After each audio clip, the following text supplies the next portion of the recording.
You do everything right. You walk every morning, you stretch, you stay active, but when you stand up from a low chair, your legs still shake. When you climb stairs, you still grip the railing. And when you bend down to pick something up, you still wonder if you'll be able to get back up without help. Sound familiar? Here's what almost no one tells you. Walking is one of the best things you can do for your heart and circulation, but it does almost nothing to rebuild the muscle strength you lose after 60. In fact, studies show that adults who walk regularly still lose muscle mass at nearly the same rate as those who don't. That's because walking is low resistance, repetitive motion. It's endurance, not strength. And after 60, strength is what keeps you independent.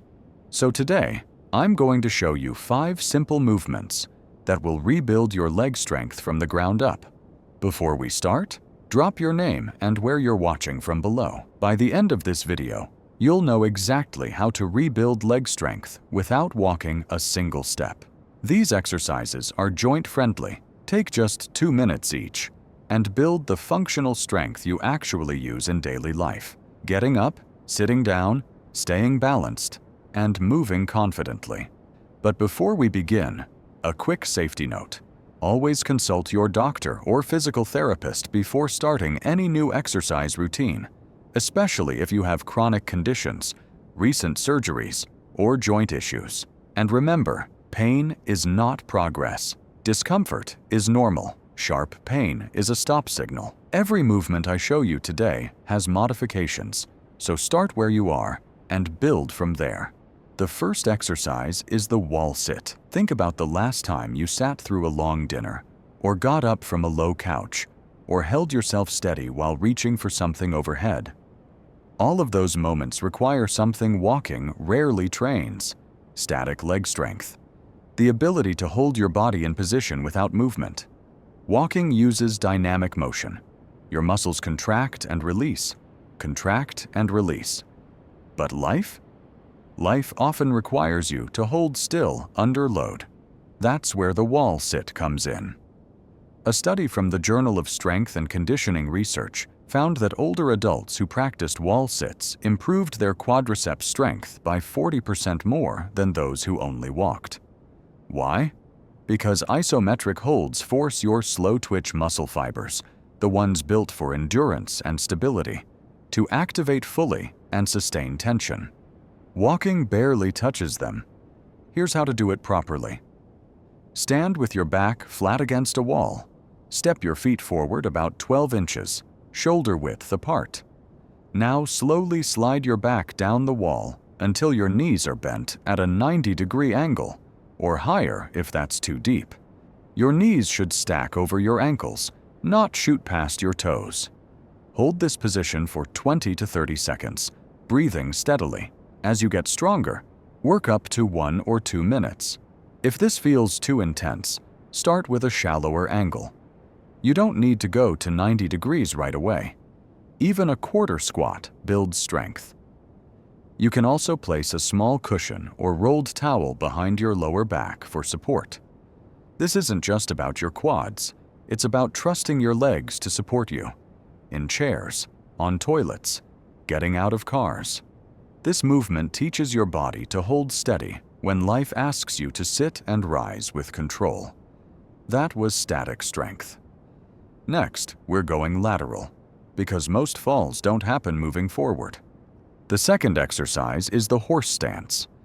You're walking through the grocery store, and someone pushes a cart into your path. You step sideways to avoid it. Or you're getting out of bed in the middle of the night, and you shift your weight left to stand. These lateral movements, side to side, are where most seniors lose their balance. Walking trains forward, motion only. It doesn't prepare your body for sideways forces, but the horse stance does. This posture has been practiced for centuries by Japanese and Chinese martial artists, not for combat, but for building the deep hip and inner thigh strength that keeps you grounded and stable in any direction. A study published in Gait and Posture found that seniors who practiced wide stance isometric holds reduced their risk of side-to-side falls by 60%. Here's the setup. Stand with your feet about double shoulder width apart. Turn your toes slightly outward, maybe 15 to 30 degrees. Now lower your hips as if you're sitting down between your legs, not behind them. Keep your spine tall, chest open, and core gently engaged. Your knees should track over your toes. Hold for 30 to 60 seconds. Breathe. If this feels unstable, hold onto the back of a sturdy chair. If it feels too deep, don't lower as far. Even a shallow horse stance activates your adductors, those inner thigh muscles most people forget exist, and your glutes, which stabilize your pelvis. This is the stance that keeps you stable when life moves sideways, when the ground is uneven, when something unexpected happens. This is where you build the strength to stay upright, no matter what direction the world pushes you. Now that your legs are waking up, let's rebuild your core from the inside out.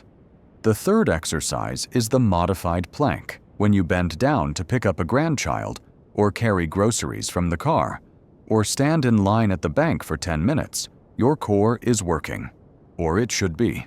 But if your core is weak, your lower back compensates. And that's when pain, stiffness, and injury creep in. Walking doesn't challenge your core in any meaningful way. Your abs and back muscles barely engage unless you're going uphill or walking very fast. But the plank? The plank lights up your entire core system, the deep muscles that wrap around your spine and protect it from every direction.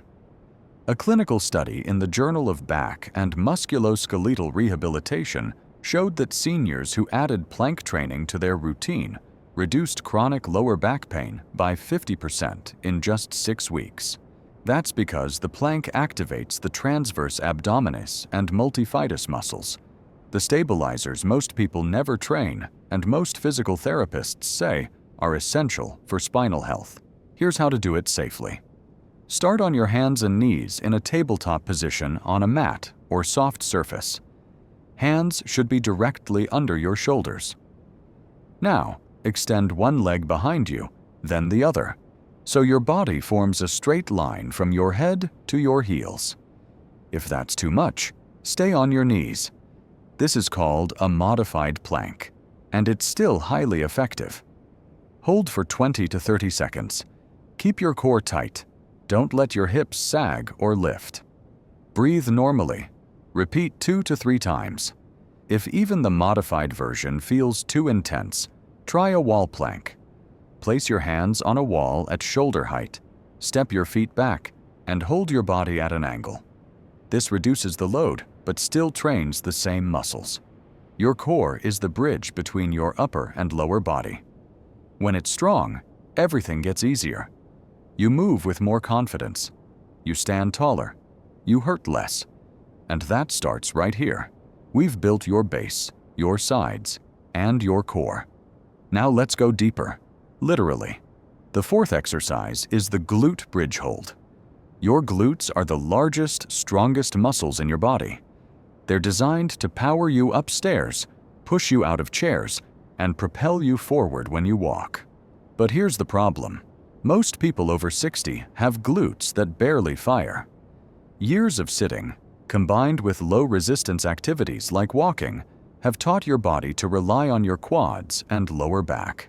Instead, this is called gluteal amnesia, and it's one of the main reasons seniors develop knee pain, hip stiffness, and lower back strain. The solution? Wake those glutes back up with isometric holds.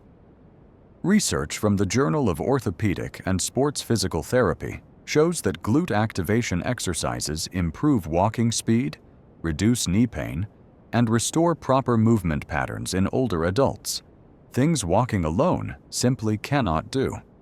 Here's how to perform the glute bridge hold. Lie on your back on a mat or carpeted floor. Bend your knees and place your feet flat on the ground, about hip width apart. Your arms rest by your sides. Now, press through your heels and lift your hips toward the ceiling until your body forms a straight line from your shoulders to your knees. Squeeze your glutes hard at the top. This is key. Hold for 20 to 30 seconds. Then slowly lower back down with control. Repeat 2 to 3 times. If this feels too difficult, place a firm pillow or yoga block under your hips for support. Or instead of holding, do small pulses. Lift, lower an inch, lift again.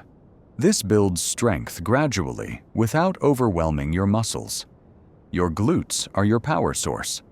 They're what push you forward in life, literally and figuratively. And when they're strong, everything from walking to climbing to standing becomes smoother, steadier, and pain-free. And now, the final exercise, the one that ties everything together and might surprise you. The last exercise of today is single leg stand. Here's a fact that might shock you. A study from the Mayo Clinic found that your ability to balance on one leg for 10 seconds is a stronger predictor of how long you'll live than your cholesterol, blood pressure, or BMI. That's not hype. That's hard data. Why? Because every time you walk, you're actually balancing on one leg.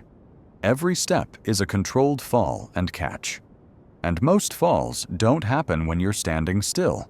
They happen during transitions. Stepping over a curb, getting out of a car, walking on grass or gravel. Walking trains you to move, but it doesn't train you to stabilize. And stabilization is what prevents falls. This exercise activates the deep stabilizer muscles in your hips, ankles, and feet. Muscles like the glute medius, the peroneals, and the intrinsic foot muscles. These are the ones that fire in milliseconds to keep you upright when you stumble. And if they're weak or slow, that's when you go down. Here's how to train them. Stand next to a wall or sturdy countertop.